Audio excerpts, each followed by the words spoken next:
Hello students. आज का जो प्रैक्टिकल है वो है माइटोसिस को स्टडी करना in onion root tips. Onion, इसके लिए जो हमारे पास रिक्वायरमेंट चाहिए, तो अगर हमने माइटोसिस को अनियन रूट टिप में स्टडी करना है तो हमें अनियन की रूट्स चाहिए।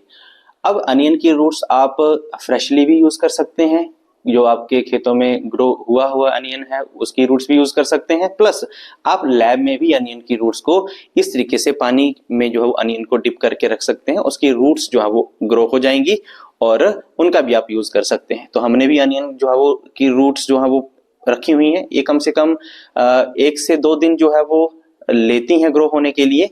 तो अगर आप देखेंगे कि ये रूट जो है वो ग्रो हो गई हैं, अभी कम हुई हैं क्योंकि 1 से 2 दिन ही इनको हुए हैं, आप ज्यादा टाइम देंगे तो ये ज्यादा ग्रो जो है वो हो जाएंगे। तो इनकी हमें रूट की टिप्स चाहिए। अब ये रूट टिप ही क्यों चाहिए हमें? क्योंकि रूट टिप में प्रेजेंट होते हैं meristematic cell. Meristematic cell continuously divide करने वाले सेल होते हैं, तो उनमें हमें माइटोसिस जो है वो आसानी से देखने को मिल जाती है। अब इसके लिए केमिकल्स कौन कौन से रिक्वायरमेंट चाहिए? तो सबसे पहले चाहिए हमें एसिटिक एसिड, दूसरा चाहिए हमें इथेनॉल, जिसको अल्कोहल भी आप कहते हैं। इनका जो प्रोपोर्शन लेना है आपने वो 1:3 रेशो की फॉर्म में लेना है। अगर 1 ml आप एसिटिक एसिड यूज कर रहे हैं तो 3 ml आपने इथेनॉल का यूज करना है और एक आपने इसका फिक्सेटिव बना लेना है।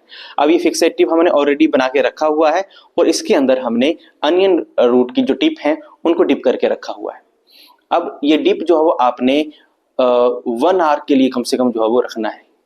1 आवर इस फिक्सेटिव में रखने की वजह से क्या हो जाएगा कि ये जो माइटोसिस का प्रोसेस है ये आपका 1 आवर के लिए स्टॉप हो जाएगा, जिससे हमें माइटोसिस स्टडी करने में आसानी होगी। अब जबकि ये 1 आवर रखे हुए इसको हो गया है, उसके बाद आपने क्या करना है कि आपका ये जो ब्रश है इसकी आपने यूज करते हुए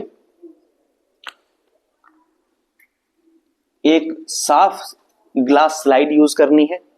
ठीक है, अब ये आपने जो है वो इसको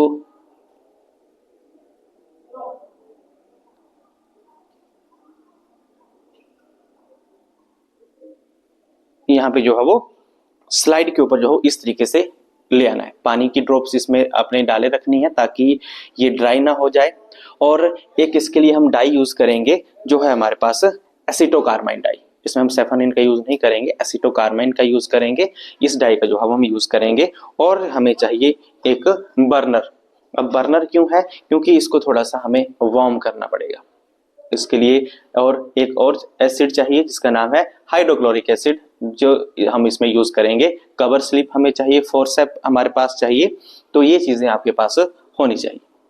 ठीक है, अब ये जो हमारे पास स्लाइड है इसके ऊपर हम जो है वो डाई का यूज करेंगे। जो डाई हमने यूज करनी है वो है हमारे पास एसिटोकार्बाइन।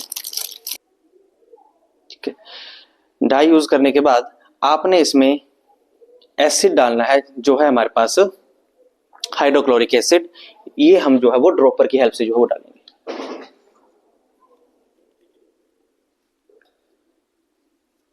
अब इस स्लाइड में हम हाइड्रोक्लोरिक एसिड जो कि डाइल्यूट फॉर्म में है उसका यूज करेंगे। पहले से ही हमने ये डाइल्यूट बना के रखा हुआ है।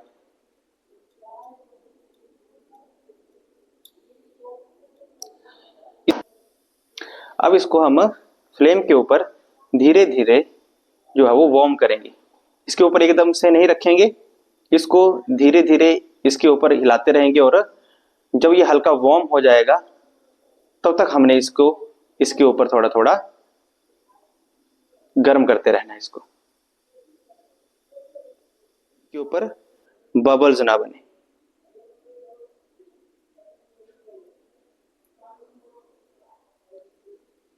फिर हमने इसको फोर्सेप या नीडल की हेल्प से टैप करना है धीरे धीरे, ताकि धीरे टैप करते रहना है। इतना जोर से भी नहीं करना है कि ये जो है वो आपकी जो कवर स्लिप है वो ब्रेक हो जाए।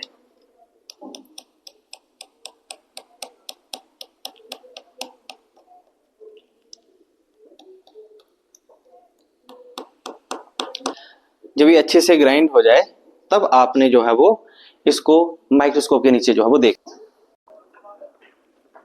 इस स्लाइड को अब हम माइक्रोस्कोप के नीचे देखेंगे।